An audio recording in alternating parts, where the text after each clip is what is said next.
சிவா திருச்சிற்றம்பலம் நமச்சிவாயம் வாழ்க, நாதன் தாள் வாழ்க. அன்பு ஆன்மநேயமுடைய சான்றோர் பெருமக்களே, இன்றைய தினம் சிதம்பரம் திரு ஆர் கைலாய திரு நந்திதேவர் திருமரபில் வரும் ஆசிரியர் மறைஞான சம்பந்த மாகுரவன் அருளாளர் அருள்சார் உமாபதி தேசிகன் செருசாரன் அம்புமென் மறு ஆர் மலர்கிளை உள்கி வழித்தி வணங்குவோம்.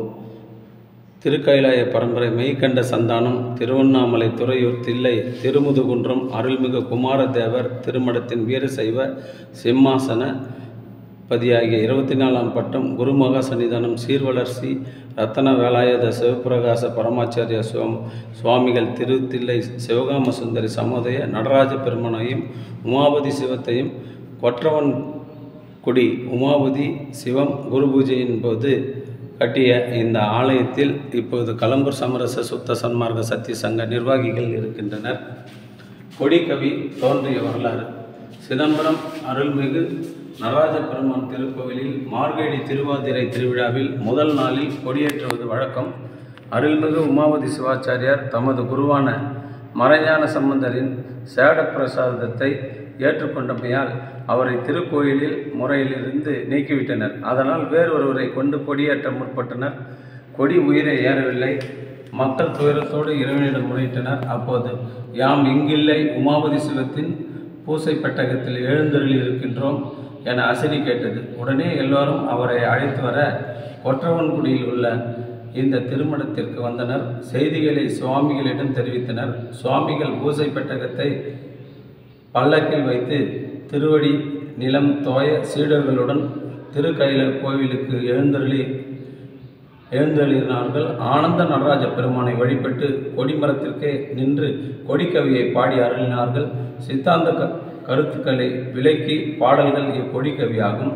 இதன் காலம் கிபி 1310 என்பர். மறைஞான சம்பந்தரை குருவாக ஏற்றுக்கொள்ளவில்லை உமாபதி சிவம் அவர்கள். அவர் பின்தொடர்ந்தார். அவர் பசியால் சென்று கொண்டிருக்கும்போது ஓடி களைப்பெழுதி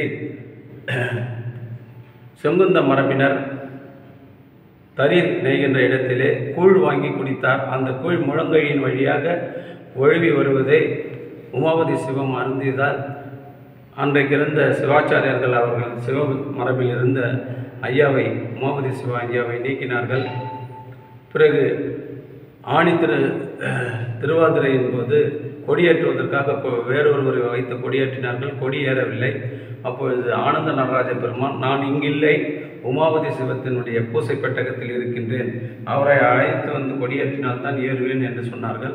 அப்பொழுது தோன்றியது தான் இந்த கொடிக்கவி.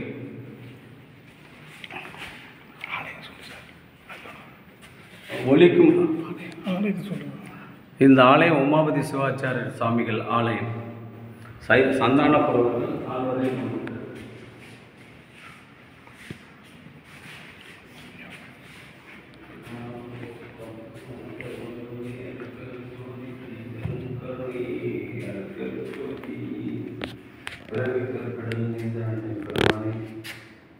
சைவ சித்தாந்தத்திற்கு வழிகாட்டிய குருவே, எங்களையும் உன் சீடனாக ஏற்றுக்கொண்டு இந்த பிறவிலிருந்து நீங்குவதற்கு வழிவகை செய்வதின் பெருமானே, ஜோதி அப்பேது நான் செய்தும் நீ பொறுத்தல் வேண்டும் தலைவா. தெரியாத எல்லா உயிர்களும் உண்மையை உரை